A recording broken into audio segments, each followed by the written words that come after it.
اعوذ باللہ من الشیطان الرجیم بسم اللہ الرحمن الرحیم۔ سورہ شورى، حامیم عین سین قاف۔ یہ جو ورڈز کے بعد اب جو خاص بات آئی ہے جو ہمارے سمجھنے کے لیے ہے، دیکھیں بہت امپورٹنٹ ٹاپک ہے، ہم نے یہ بہت غور سے سمجھنا ہے۔ اللہ تعالی ہم سب کو صحیح قرآن کی سمجھ عطا فرمائے کہ ہم اسے لوگوں تک پہنچائیں اور اپنی اصلاح کرتے رہیں۔ کذالک یوحی الیک، اسی طرح، یعنی آپ نے ایک انداز لینا ہے، میں اسی لیے آپ سے کہہ رہی ہوں، بہت امپورٹنٹ پوائنٹ ہے کہ آپ کو اس طرح سے سمجھتے ہوئے انداز بنانا ہے کہ اسی طرح وہی اللہ نے کی ہے اپنے نبی پر جیسے اللہ نے پچھلے نبیوں پر کی۔ یعنی یہ انداز اتنا نارملی اللہ تعالیٰ جو ہمیں بیہیو کر رہے ہیں، بتا رہے ہیں کہ جو اتنا لوگ حیران ہیں، پریشان ہیں کہ نبی بشر ہیں یا نہیں ہیں، اور ان پر کس طرح سے وحی آتی ہے اور کس طرح سے ہم پر نہیں آتی اور ہمیں نہیں بتایا جاتا، تو رب تعالیٰ بہت ہی نارملی انداز میں ہم سے کہہ رہے ہیں کہ بھائی یہ وہی ہے جو وہی پہلے نبیوں پر کی گئی، یہ وہی انداز ہے۔ اچھا، اس پر مجھے ایک بات جو سمجھ آئی وہ یہ آئی کہ واقعی قرآن میں آپ دیکھیں گے کہ کہیں پر بھی یہ ذکر نہیں آیا کہ جبرائیل کون ہے۔ اللہ تعالیٰ نے جب فرمایا کہ یہ ہم نے جبرائیل کے ذریعے سے نبی کے قلب پر نازل فرمائی، تو کسی نے یہ کوشچن نہیں کیا، نہیں تو قرآن میں باقاعدہ سوالات آ جاتے تھے کہ بھئی یہ کون ہے اور اس کے بارے میں اب کیا ہے، جس کے اندر پردے پڑ چکے ہوتے تھے جن چیزوں میں۔ تو یہ بھی بڑی ہی نالجیبل بات ہے کہ جبرائیل کی جب بات آئی تو واقعی ایسے لگا کہ لوگ جبرائیل کے بارے میں اچھے خاصے واقف ہیں۔ تو اللہ فرما رہے ہیں کہ کذالک کو آپ کو بڑے انداز سے پڑھنا ہے کہ بالکل اسی طرح وہی ہوئی ہے آپ صلی اللہ علیہ وسلم کی طرف اور طرف ان لوگوں کے جو آپ سے قبل تھے۔ تو یقیناً نبیوں کی بات ہو رہی ہے کہ آپ سے قبل جو نبی تھے ان پر بھی اسی طرح کی وحی آئی ہے، اور وہ اللہ جو عزیز اور حکمت والے ہیں، یہ اللہ ہی نے بھیجا ہے۔ تو سینٹنس کیسے بنے گا کہ اللہ جو غالب اور کامل حکمت والے ہیں، انہوں نے اسی طرح وحی کی تمہاری طرف اور ان رسولوں کی طرف جو تم سے پہلے گزر چکے تھے۔ اب وہی آپ دیکھیں گے کہ اللہ ہی کی شان بیان ہو رہی ہے بڑی خوبصورتی کے ساتھ کہ لہو ما فی السماوات و ما فی الارض۔ یہ سارا نظام کہ ہمارے اندر جو کویسچن ریز ہوتے ہیں کہ اللہ نے کیوں نبی کو سلیکٹ کیا اور اللہ تعالیٰ نے نبی پر اختتام کیوں کر دیا اور اتنے سالوں تک گیپ کیوں ہوتا ہے، تو یہ تمام چیزوں میں ہمیں جواب یہ ملتا ہے کہ لہو ما فی السماوات و ما فی الارض۔ وہی اللہ اسی کے لیے ہے جو کچھ آسمانوں میں ہے اور جو کچھ زمین میں ہے، وہی اللہ اچھی طرح بہتر طریقے سے جانتے ہیں کہ کیا کس پر ہونا چاہیے۔ وَهُوَ الْعَلِيُّ الْعَظِيمُ، کیونکہ وہی علی ذات اور عظیم ذات ہے، یعنی بہت ہی معتبر اور بہت ہی اعلیٰ ذات ہے۔ تکاد السماوات، پھٹ جائے آسمان، یتفطرن، ان کے اوپر، یتفطرن، پھٹ جائے۔ دیکھیں تکاد کا معنی ہے نزدیک ہے کہ السماوات، آسمان، آسمانوں ہے لیکن آسمان ہی کہا جائے گا، کھڑی جو زبر آ گئی ہے اس کی وجہ سے ہمیں یہ پتہ چلتا ہے کہ آسمانوں ہے، لیکن غور کیجئے گا کہ وہی لکھا جاتا ہے کہ نزدیک ہے کہ آسمان وہ پھٹ پڑے، من فوقہن، ان کے اوپر سے، اور فرشتے وہ تسبیح کرتے رہتے ہیں اپنے رب کی تعریف کے ساتھ۔ تو اب ہم نے جب دیکھا کہ قرآن میں جگہ جگہ ہمیں یہی بات بار بار ملی کہ قریب ہے کہ آسمان پھٹ پڑے، کس وجہ سے؟ تمہارے شرک کی وجہ سے، کہ آسمان پھٹ جائے ان کے اوپر سے۔ والملائکۃ یسبحون بحمد ربہم، جبکہ رب تعالیٰ کے جو فرشتے ہیں وہ تو تسبیحات کر رہے ہیں، کام میں لگے ہوئے ہیں اپنے رب کی تعریف کے ساتھ۔ اور ہم نے یہی ٹاپک سورہ مومن میں بھی پڑھا تھا کہ وَيَسْتَغْفِرُونَ لِمَنْ فِي الْأَرْضِ، لیکن ہم نے مومن میں اس کو پورا جو ہم کہتے ہیں نا کہ ایکسپینڈ کرتا ہوا، پورا بریف کرتا ہوا اللہ نے بیان کیا کہ کس طرح سے اور کیوں، کس قانون کے تحت فرشتے دعا کرتے ہیں کیونکہ فرشتے تو وہ کام کر ہی نہیں سکتے ہیں، کوئی بھی کام اپنی مرضی سے، کوئی کسی کو فیوریٹزم نہیں دے سکتے ہیں، کوئی کسی کی شفاعت نہیں کر سکتے ہیں، خود سے تو وہ کسی کے بھی فیور کر ہی نہیں سکتے ہیں. تو یہ تو بہت بڑی فیور ہے کہ جو ہمیں بتایا جا رہا ہے کہ فرشتوں کی دعائیں ہمارے لیے ہوں اگر ہم مومن ہیں. تو جناب وہی چیز جو سورہ مومن والی ہے وہ آپ کو یہاں پر بھی نظر آئے گی کہ وَيَسْتَغْفِرُونَ لِمَنْ فِي الْأَرْضِ، کہ وہ فرشتے وہ بخشش مانگتے ہیں لیے جو بھی زمین میں ہے. اب دیکھیں یہ وہی متشابہ انداز ہے کہ یہاں پر ایسے نظر آ رہا ہے کہ جو بھی ہے ان کے لیے فرشتے استغفار کرتے ہیں، اور ہمیں محکم انداز بتا دیا گیا سورہ مومن میں کہ مومنوں کے لیے وہ بخشش طلب کرتے ہیں. اور پھر صرف مومن کے ساتھ جو ان کے بیوی بچے خاندان والے ماں باپ جو بھی اس مومن کے ساتھ مومن ہوتے ہیں تو ان کی بھی چین چلنے لگ جاتی ہے. سمجھ آ رہی ہے نا جو ہم نے پڑھا تھا کہ ایک مومن کے لیے تو دعا ہوتی ہے، اس مومن کے ساتھ دوسرے مومن جو اس سے اٹیچ ہوتے ہیں رشتہ ناتوں میں، رحمی رشتوں میں، ان کے لیے بھی وہ ڈبل ٹرپل دعا کا سلسلہ. ایک تو ان کی خود کی وہ مومن ہوتے ہیں تو ان کی خود کی دعا جاری و ساری ہوتی ہے. پھر جب ان کا کوئی مومن بھائی بہن ماں باپ بیوی بچوں میں سے جو ہوتا ہے مومن تو ان کے لیے دوسری بھی دعا کا دروازہ کھل جاتا ہے. پھر کوئی تیسرا ان کے فیملی ممبرز میں سے جو ہوتا ہے جو اللہ نے کہا کہ بیوی بچے اور یہ ماں باپ اور بھائی بہن اور جو بھی کچھ تھا، تو پھر ایک اور دروازہ کھل جاتا ہے بخشش کا. تو آپ غور کر لیجئے کہ یہ بھی باتیں اگر ہمیں اللہ نے نہ بتائی ہوتی تو ہم اتنا کھل کر کانفیڈنٹلی یہ باتیں کر نہیں سکتے تھے. تو بخشش مانگتے ہیں جو اللہ فرما رہے ہیں کن کے لیے؟ مومنوں کے لیے. الا، تو اے لوگوں تم بھی سن لو کہ بخشنے والی ذات تو وہ اللہ ہی کی ہے. ان اللہ هو الغفور الرحیم، یعنی بڑی زبردست بات ہے سمجھنے والوں کے لیے. جو سمجھے ان کے لیے بہت ہی زبردست بات ہے کہ دعا اور بخشش تو مانگتے ہیں فرشتے، لیکن بخشتا کون ہے؟ ان اللہ هو الغفور الرحیم.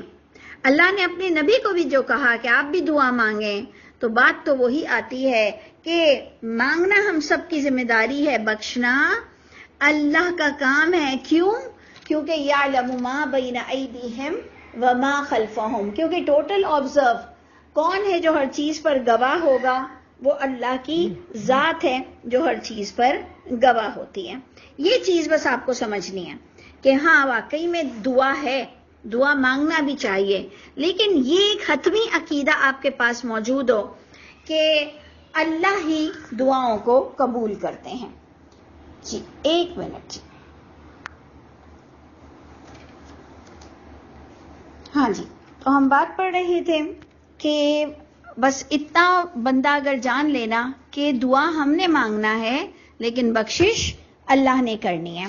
والذین اتخذوا من دونہ اولیاء، جہاں میں نے آپ کو سورہ مومن کا حوالہ دیا، اب آپ کے لیے سورہ زمر کا حوالہ آ رہا ہے، اور یہ سب آپ کی بالکل ہی امیجیٹ صورتیں تھیں جو آپ لوگوں نے پچھلی چھوڑی ہیں، اور اللہ کرے کہ آپ کو اور مجھ کو یاد رہے.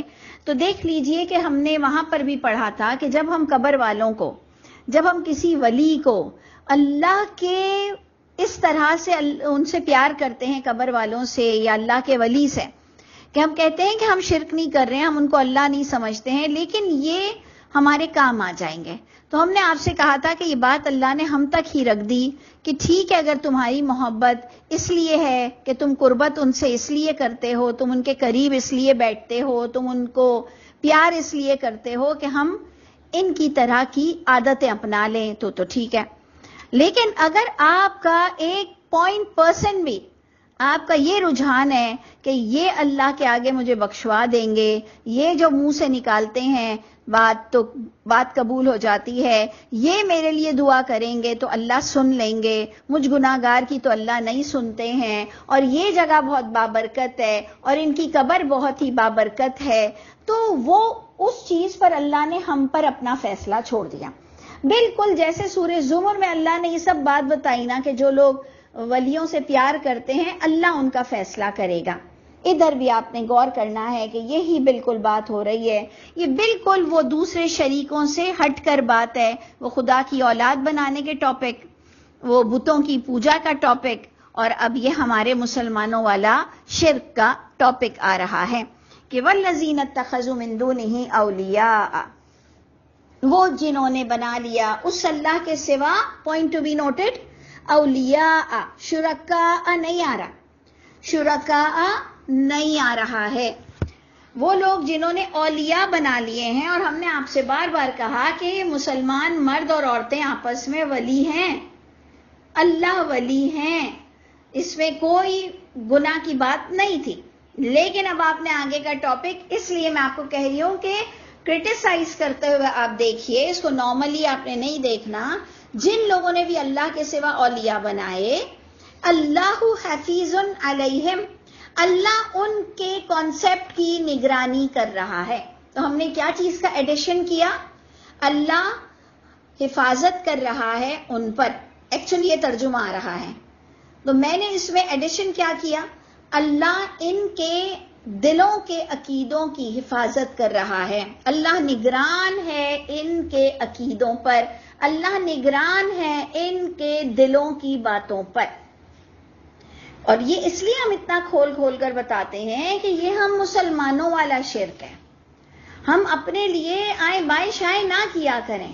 آپ نہیں چاہتے ہیں کہ ڈاکٹر آپ کو وہ بات بتا دے جو آپ کے اندر بیماری ہے، اور فرسٹ سٹیج پر آپ کو پتا چل جائے کہ اگر میں نے فلاں فلاں چیز کر لی ہوتی تو یہ اتنا کینسر پھیلتا نہیں. اور یہ بھی سارٹ آف اے کینسر ہی ہے نا. ہمارے گندے عقائد یہ اسی سارٹس پر ہیں سارے. تو آپ نے غور کرنا ہے کہ اللہ تعالیٰ نے ہم مسلمانوں والا بھی شرک کلیئر کر دیا کہ تم جن سے اتنا پیار کرتے ہو کہ اس کو اللہ کے مد مقابل یا کسی بھی طرح بابرکت سمجھتے ہو، تو تم یاد رکھنا کہ اوپر اللہ نے اپنا تعارف کرا دیا کہ بخشنے والی ذات میری ہے. اور وہ بھی کیوں اللہ بخشتے ہیں؟ کیونکہ اللہ آبزرور ہے، ٹوٹل.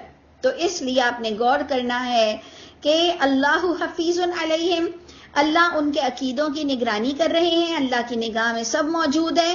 اور کلیئر یہ بات تو میں استغفر اللہ ایسے ہی آپ سے ایک فرینڈلی ماحول میں کر رہی ہوں کہ اگر اللہ یہ نہ کہتے نا کہ وما انت علیہم بوکیل، تو بھی استغفر اللہ، تو اللہ ہے، اللہ نے جو ایک ایک لفظ دیا ہے بالکل صحیح ہے، بالکل ستھرا ہے، بلکہ میرے لیے تو یہ بہت ہی اچھی لفظ آ گئے. لیکن اگر یہ ہماری انسانوں کی لکھی ہوئی کتاب ہوتی تو آپ کہتے کہ بس تم نے سمجھا دیا تھا نا بات کہ اللہ حفیظ علیہم، تو میں یہ بات ڈالنا کیا ضروری تھا کہ نبی ان پر وکیل نہیں ہے. یہ آپ مجھ کو اور دوسروں کو پکڑتے اگر ہم اپنی کتاب میں یہ لکھنے کے بعد یہ لکھ دیتے. یہاں کیا لکھا ہوا ہے؟ غور سے اگر پلیز قرآن کے اندر دیکھیے، یہاں لکھا ہوا ہے کہ غلط عقائد پر اللہ تمہاری پکڑ کریں گے، اللہ حفیظ ہیں ایسے لوگوں پر. یہ ہماری کتاب میں ہم اس کو اور ایکسٹینڈ کر کے کہتے ہیں کہ اے نبی آپ وکیل نہیں ہو، تو آپ ہمیں پکڑتے اور کہتے بھئی آپ صحیح بات کر رہی تھی، بس آپ بات کر کے ختم کر دیتی نا. آپ کو کیا ضرورت تھی ایڈیشن کرنے کی کہ نبی آپ وکیل نہیں ہو؟ بس آپ نے بتا دیا نا کہ اللہ حفیظ ہیں. آپ نے کیوں یہ والا سینٹنس یوز کیا؟ بس کافی تھا نا. آپ کیا بے عزتی کروا رہی ہیں؟ آپ کیا فضول باتیں کرتی ہیں؟ تو یہ دیکھ لیجئے گا. اس لیے آگے قرآن کھلا ہوا ہو تو ہماری عقلیں سب ٹھکانے پر آ جاتی ہیں کہ اللہ مجھ کو اور آپ کو ہر طرح کے شرک سے کتنا بچانا چاہتے ہیں کہ نبی وکیل نہیں ہوں گے. نبی دنیا میں بھی تمہاری دعائیں مجھ تک نہیں پہنچاتے ہیں. جو ہم مدینے جا کر شرک کر رہے ہیں نا، وہ بھی اللہ بار بار ہم پہ کھول رہے ہیں دیکھنے والوں کے لیے کہ اللہ ہر جگہ موجود ہے، اللہ تمہارے عمل دیکھ رہے ہیں. تم اگر یہ سوچتے ہو کہ تم نبی سے کہو گے کہ اے نبی آپ اللہ سے میری سفارش کیجئے گا اور میں شرک نہیں کرتا، میں تو نبی سے کہہ رہا ہوں کیونکہ حدیث میں آ رہا ہے کہ نبی سنتے ہیں، بنفس نفیس سنتے ہیں، تو اس لیے میں ان کو سنا رہا تھا کہ، اور وہ بھی میں ان سے شرک نہیں کر رہا تھا، میں کہہ رہا تھا اللہ آپ اپنے اے نبی آپ اللہ سے میری بات کر دیجئے گا. تو اس لیے غور کیجئے کہ میرا یہ ارمان ہے، خواہش ہے، یعنی میں اللہ سے باقاعدہ دعا کرتی ہوں کہ اللہ میں اس طرح آپ سے ملاقات کروں کہ میرے اعمال نامے میں شرک نہ ہو، مجھے اویئرنیس ہو. اور وہی چیز میں آپ کو دے رہی ہوں کہ دیکھو خدا را یہ والا شرک مت کیا کرو. یہ اللہ تعالیٰ نے ایڈیشن سینٹنس جو ہمیں لگ رہا ہے، ایڈیشن آیت میں لگ رہا ہے، یہ ہماری بخشش کے لیے ہے. یہ ہماری بخشش کے لیے ہے کہ اللہ تو حفیظ ہے سب پر، اپنے عقائد کو درست کر لو، لیکن سن لو وما انت علیہم بوکیل، اے نبی آپ بھی ان پر کوئی وکالت نہیں کر سکتے. اور وہی مجھے کمپلین ہے کہ ان لوگ وکیل کا ترجمہ وکیل نہیں ڈالتے، جبکہ وکیل کا اردو میں معنی وکیل ہے، اور جن کے کرپٹ عقیدے ہیں وہ نبی کو بھی وکیل ہی بولتا ہے.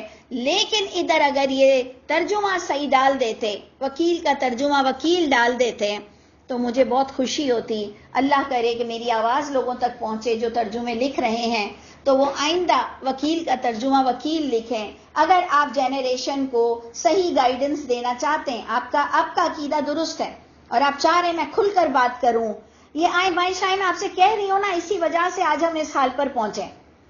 تو ادھر آپ غور کیجئے گا کہ ادھر جو اللہ نے کلیئر اپنی حفاظت میں تم ہو، یعنی اللہ کی نگرانی میں تم ہو شرک کرنے والے، اور ایک دم سے دوسرے ہاتھ پر اللہ اپنے نبی سے مخاطب ہوتے ہیں اور کہتے ہیں آپ بھی ان پر وکیل نہیں ہیں. یعنی یہ بہت موسٹ امپورٹنٹ ٹاپک ہے. اس میں ہم اگر کوالیفائی نہیں ہوئے تو ہماری دوسری ساری چیزوں پہ ایرر آ سکتے ہیں اور ہمارے دنیا میں بھی مقافات عمل ٹائٹ ہو سکتے ہیں. تو اس لیے پلیز تھوڑا سا غور کیجئے گا. اچھا، آپ کی میری سب کی ذمہ داری بھی یہ بنتی ہے کہ ہمارا موسٹ امپورٹنٹ ٹاپک یہی ہونا چاہیے. وَكَذَلِكَ أَوْحَيْنَا إِلَيْكَ. اب جناب اس پوائنٹ پر آ جائیں کہ وحی کا ٹاپک تھا، ہم کو تھوڑا سا پکڑ میں آ گیا ٹاپک. ہم آپ کو پتا ہے نا کہ جب بھی کوئی سورت شروع کرتے ہیں تو ہم اس کا ٹاپک لینے کی کوشش کرتے ہیں کہ اس کا ٹاپک کیا بنے گا اس چیپٹر کا. تو وہی پہلے ہی آیا کہ اسی طرح وہی ہوئی جیسے پہلے ہوئی، ایسے آپ پر ہوئی. اللہ ہی کے ہاتھ میں سب کچھ ہے. شرک کا انٹینسٹی، شدت بتائی گئی کہ آسمان پھٹ جائے، اور فرشتے ایمان والوں کے لیے بخشش کی دعا کرتے ہیں جبکہ بخشنے والی اللہ کی ذات ہے. تو تم نے اگر ولی بھی بنانا ہے تو اپنے عقائد کو درست رکھو، اور اے نبی آپ بھی وکالت نہیں کر سکو گے، یعنی کوئی ولی بھی وکالت نہیں کر سکتا ہے. تو ولی کو اپنا ولی کا اسٹیٹس دو، ولی کو خدا سے ملانے کی کوشش مت کرو، ولی کے معاملے میں گڑبڑ عقیدہ مت کرو کہ تمہیں اللہ تعالیٰ شرک کے معاملے میں یا شرک جیسے جرم میں گرفتار کر لے. اور پھر دوبارہ آپ دیکھیے گا آیت نمبر 7 میں وحی کا ٹاپک شروع ہو گیا کہ جی اس وحی میں کیا ایسی بات ہے کہ تم بالکل ریجیکٹ کر رہے ہو اللہ کے نبی کو. تو غور کیجئے گا کہ یہ سب علماؤں کی شرارت ہے. یہ سب اس زمانے کے بھی علماؤں کی شرارت تھی کہ اللہ بار بار نارملی کہہ رہے ہیں کہ ایسی ہی وحی ہے، ایسی ہی وحی ہے، اور یہ اس وقت کے علماء لوگوں کو مس گائیڈ کرتے تھے کہ نہیں جی وحی آتی تھی تو وہ ایسے تھے اور وحی تو ایسی ہوتی ہے. اللہ بار بار کہہ رہے ہیں وَكَذَلِكَ أَوْحَيْنَا إِلَيْكَ، اور اسی طرح ہم نے وحی کی آپ صلی اللہ علیہ وسلم کی طرف بھی. قرآنً عربیًّا، آپ کو یاد ہوگا پچھلا حامیم سجدہ کا بھی ٹاپک یہی تھا کہ قرآنً عربیًّا. آپ کو یاد ہے نا کہ ہم نے یہی بات پڑھی کہ یہ قرآن عربی زبان میں ہے. پھر وہی ہم نے جو اینڈ پڑھا تھا، سٹارٹنگ پڑھی تھی کہ قرآن کا مقصد کیا ہونا چاہیے، لِتُنذِرَ. اور شاید صبح کا بھی ٹاپک یہی تھا، صبح میں بھی آپ دیکھیں تقریباً سیم ٹاپک چل رہے ہیں کہ لِتُنذِرَ. کیوں تھا قرآن عربی زبان میں؟ تاکہ تمہیں انذار کرنا تھا، تاکہ تمہیں تمام عربیوں کو اویئرنیس دینی تھی. تو اب جب ہم عربی رسول کو مانتے ہیں تو گویا ہم بھی عربی ہی کو سمجھیں گے ضروری، اس کے بغیر ہم دشمنوں پر حاوی نہیں ہو سکتے ہیں. تو جناب قرآن کا مقصد کیا ہے کہ آپ انذار کیجئے القریٰ کو، بستیوں کی ماں کو، یعنی جو سینٹر آف سٹی کے جو سینٹرز ہوتے ہیں وہاں پر آپ نے اویئرنیس دینی ہے، پھر وہ چھوٹی چھوٹی بستیوں تک پہنچتا ہے. ایسے ہی اللہ کی دنیا چلتی ہے. یہ جو اللہ نے ایک دنیا کا ڈیزائن دیا ہے نا، یہ ایسے ہی چلتا بستا ہے کہ جی آپ نے بات کو انیشیٹ کرنا ہے، ویسٹ سے، ایسٹ سے، نارتھ سے، ساؤتھ سے. پھر اللہ تعالیٰ بات کو پھیلاتے چلے جاتے ہیں. یہ اللہ کے دنیا میں ہم دیکھتے چلے آئے ہیں. تو آپ غور کیجئے گا کہ قرآن کو پھیلانا ہے ام القریٰ میں، بستیوں کی ماں میں، سینٹرز میں، ومن حولہا، اور اس کے ارد گرد بھی ہمیں اویئرنیس دینی ہے قرآن کی. وتنذر یوم الجمع، اور توحید کا تو ٹاپک چلا ہی چلا آ رہا تھا. تم جمع والے دن کے لیے بھی ڈراؤ اور ڈراؤ. وتنذر، اور تم اویئرنیس دو، یوم الجمع، اس دن سے کہ جس دن اللہ تعالیٰ سب کو جمع کریں گے. لا ریب فیہ، جس کے آنے میں کوئی شک کی گنجائش نہیں ہے. یہ ہمیں مائنڈ بلوئنگ باتیں ہیں جو پھر ہمیں خود بھی گرومنگ لوگوں کی کرنی ہے. ہمارے خود کے بھی عقیدے بہت مجھے تو کمزور نظر آتے ہیں اپنے آپ میں بھی. تو آپ نے اور میں نے غور کرنا ہے کہ جب ہم اس وقت بھی کسی چیز سے، کسی گناہ سے نہیں ڈرتے ہیں تو ہم پر اپنا عقیدہ کھل جانا چاہیے کہ ہم آخرت کا ایکچولی عقیدہ اتنا رکھتے نہیں، اسی لیے تو ہم گناہ کر کے ڈرتے نہیں ہیں. کہا نہیں قیامت کا تو عقیدہ ہے نا، تو ہے تو پھر ڈرنا بھی چاہیے نا. اگر ہم ڈر نہیں رہے، دیکھیں ہم اپنی بیماری کے لیے تو بہت ایزیلی کہتے ہیں ہاں مجھے یہ کھانے کے بعد یہی ہوتا ہے، ہاں مجھے ایسے ہی کھانسی آتی ہے، ہاں مجھے ایک چھینک کے بعد ایسا ہوتا ہے. تو ہم اپنی اور بھی برائیاں دکھاتے رہتے ہیں، مجھے ایسا بھی سانس ہوتا ہے، میرے ایسے بھی گلے میں اٹکتا ہے. لیکن ہم اللہ کے معاملے میں کہتے نہیں ایسا تو نہیں ہے، میں ڈرتا ہوں، میں آخرت پر ایمان رکھتا ہوں. لیکن جب ہم غلط عمل کرتے ہیں تو گویا ہمارے ایمان میں کمزوری ہے. بس یہ ہم نے ایک پیاری سی باتیں کرنی ہے زوم کلاسز پر، اس میں کسی کو ناراض بھی نہیں ہونا اور اپنے کیریکٹر کو بلڈ اپ کرنا ہے. تو دیکھ لیجئے کہ اللہ فرماتے ہیں کہ تم لوگوں کو انذار کرو کہ جس دن جمع کیا جائے گا وہ دن میں کوئی شک کی گنجائش نہیں ہے. تو اللہ سب سے پہلے تو ہمیں ڈرنے والا بنائیے اور واقعی ہمیں اس پر کام کرنے والا بھی بنائے. فریقن فی الجنہ، یہ وہ دن ہوگا کہ فریقن فی الجنہ، ایک فریق جنت میں جائے گا، ایک جماعت، ایک گروہ. وہ فریقن فی السعیر، اور ایک گروہ دہکتی ہوئی آگ میں ہوگا. اب جناب بات تو یہ 7 آیتوں تک ہم نے پڑھ لی. اب جناب آپ نے دیکھنا ہے کہ یہ آپ کی ریپیٹیشن ہوگی، دوسری بار بھی یہ آیت آئے گی. تو کیا اس کے اندر کیا امپورٹنس ہے؟ وَلَوْ شَاءَ اللَّهُ لَجَعَلَهُمْ أُمَّةً وَاحِدَةً. اگر آپ لوگوں کو یاد ہو، ہم نے ابھی پچھلا ہی یہ پڑھا کہ اگر اللہ چاہتے تو تمہیں امت واحدہ ہی بنا دیتے. ہم نے اس پر کیا کہا کہ ہمیں تو اللہ تعالیٰ نے جماعتوں میں، نسلوں میں، یعنی ہم سب کی اپنی اپنی کنٹری ہے، اس کے مطابق ہماری شکلیں ہیں، اس کے مطابق ہمارے کلرز ہیں. تو ایون فروٹس بھی بہت ڈفرینٹ ہے کلرز اور شیپ میں. تو اللہ جو یہ بار بار کہہ رہے ہیں امت واحدہ، ہم نے اس سے پہلے بھی آپ کو کہا کہ ابراہیم علیہ السلام کی بھی دعا ہے کہ اللہ مجھ کو اور میری اولادوں کو امت واحدہ بنائیے. یعنی ہم اختلافات نہ کریں اور ہم ایک ٹریک کے مسلمان ہو، اور یہ وحی کا ایکچولی ٹاپک ہے تو وحی کو پکڑنے والے امت واحدہ کہلاتے ہیں. یعنی ہمیں ابھی پچھلی آیتوں میں بھی ملا کے فرما بردار امت. اگر اللہ چاہتے تو تم سب فرما بردار ہوتے، اگر اللہ چاہتے تو تم اختلافات ہی نہیں کرتے. تو ادھر بھی آپ نے غور سے دیکھنا ہے کہ وَلَوْ شَاءَ اللَّهُ لَجَعَلَهُمْ أُمَّةً وَاحِدَةً. اگر اللہ چاہتے تو تم سب کو فرما بردار ایک ہی ٹریک پر رکھتے، تم لوگ اختلافات کرتے نہیں. تو ہم نے آپ سے کہا تھا کہ یہ بھی یاد رکھیے گا کہ جس کے دلوں میں روگ ہے، قرآن کو نہ سمجھنا یا منافقت کا روگ ہے، وہ کہیں گے کہ دیکھ لو اللہ کی ہی چاہت سے ہم لڑتے ہیں، کیونکہ اگر اللہ چاہتے تو ہمیں امت واحدہ کر دیتے.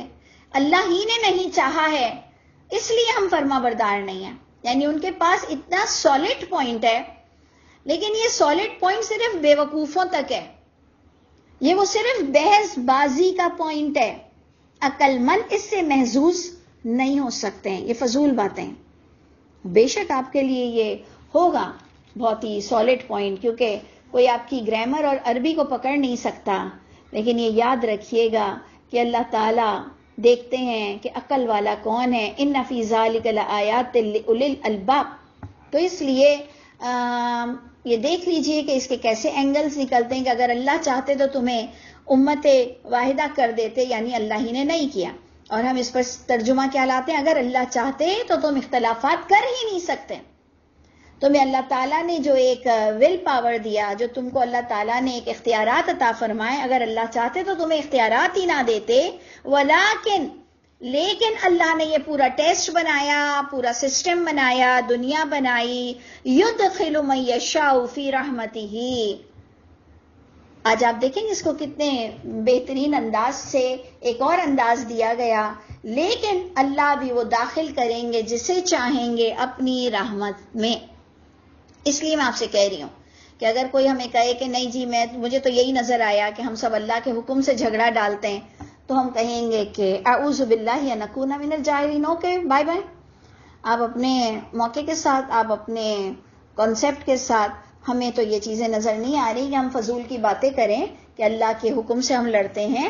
اللہ نے تو کہا ہے کہ وَلَٰكِن يُدْخِلُ مَن يَشَاءُ فِي رَحْمَتِهِ. لیکن اللہ نے چاہا کہ بندے کو اختیارات دیا جائے اور پھر اسے اختلافات کا یہ ساری چیزیں بھی ان کے سامنے ہو، کتنا زبان چلا سکتا ہے اور کتنا وقت نکالتا ہے اور کتنا تدبر کرتا ہے یا کتنا اندھے طرح سے تقلید کرتا ہے.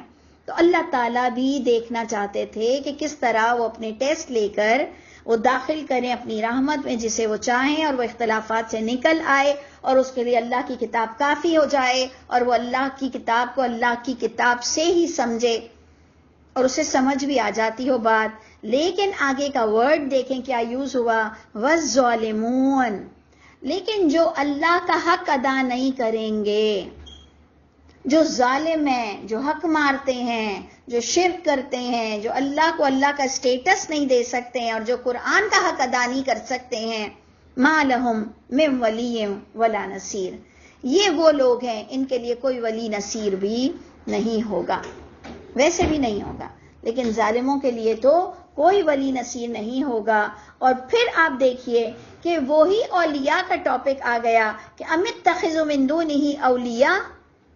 کیا بنا رکھا ہے انہوں نے اس اللہ کے علاوہ بھی اولیاء. دیکھ لیجیے ہم مسلمانوں سے بات ہو رہی ہے، ادھر تو آپ لا ہی نہیں سکتے ہیں نا کہ جی بتوں کی پوجا اور اللہ کی اولاد. ادھر تو اللہ کا ولی بنانے پر اللہ ناراض ہو رہے ہیں کہ کس کس طرح کے ولی اللہ قبول نہیں کریں گے. ام اتخذوا من دونہ اولیاء. کیا لوگوں نے بنا رکھے ہیں اس اللہ کے ہوتے ہوئے بھی اور ولی. ہاں تو ہم سب تو ایک دوسرے کے ولی ہیں، لیکن آپ اچھی طرح جان رہے ہیں کہ اس وقت کون سے ولی کی بات ہو رہی ہے. اگر آخرت میں بچانے کی بات ہو رہی ہے اور آخرت کے عقیدے کی بات ہو رہی ہے، وہاں پر صرف ولی اللہ ہیں. وہاں اگر اس ایسپیکٹ میں بات ہو رہی ہے تو پھر اللہ ہے. فاللہ هو الولی. دیکھا آپ نے تھرڈ ٹائم آ گیا، فاللہ هو الولی. بس اللہ وہی ولی ہوں گے، وہی بچا سکیں گے، وہی وکیل ہوں گے، کیونکہ انہی کے پاس میرا اور آپ کا عمل نامہ ہوگا. وہی جانتے ہیں ہم نے کتنی بار معافی مانگی، کتنی بار ہمیں معاف کر دینا چاہیے. ہماری موت اچھے لوگوں پر ہوئی، برے لوگوں پر ہوئی. ہم سچے لوگ تھے، ہم جھوٹے لوگ تھے، ہم کتنے بڑے منافق تھے، کتنی اچھی باتیں صرف ہمیں کرنی آتی تھی. فاللہ هو الولی. اللہ ہی وہی ولی ہیں بخشش کے اعتبار سے. اور قیامت کا ٹاپک ہے، قیامت کا کانسیپٹ دو لوگوں کو، تو پھر قیامت میں ولی کا ٹاپک اور ولی کا کانسیپٹ دو لوگوں کو کہ وَهُوَ يُحْيِي الْمَوْتَى.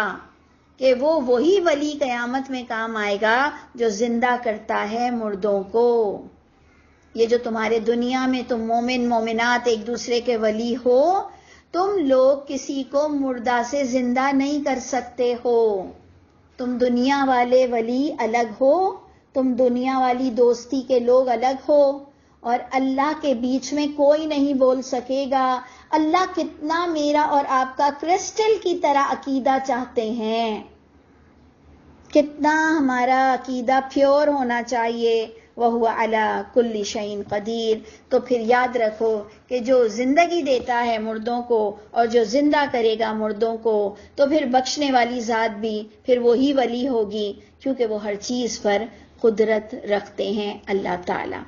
اور انشاءاللہ آگے والی آیت بھی بہت ہی مفید ہے، بہت ہمارے لیے کام آئے گی. انشاءاللہ اس کو پھر ڈسکس کریں گے منڈے کے دن. السلام علیکم ورحمۃ اللہ وبرکاتہ.